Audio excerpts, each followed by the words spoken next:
ঢাকাই সিনেমার আলোচিত চিত্রনায়িকা শিরিন শিলা সম্প্রতি দীর্ঘদিনের প্রেমিককে বিয়ে করে সংসার পেতেছেন তিনি।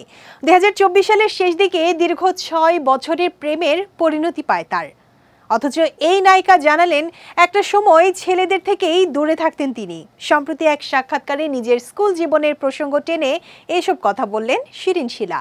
ছেলেদের পেছনে পড়ে থাকা নিয়ে নায়িকা বলেন, একদিন স্কুল ছুটির পর দেখতে পেলাম কয়েকজন ছেলে আমার পেছন পেছন আসছে, কিন্তু ওরা আমাকে কিছু বলেনি, টিজ করেনি। আমি শুধু দেখলাম আমার বাসা পর্যন্ত তারা ফলো করে চলে এসেছে। তখন বুঝতে পারলাম ওরা যেহেতু কিছু বলছেও না, জিজ্ঞাসা করছে না, হয়তো আমার বাসা চেনার জন্যই অনুসরণ করেছে।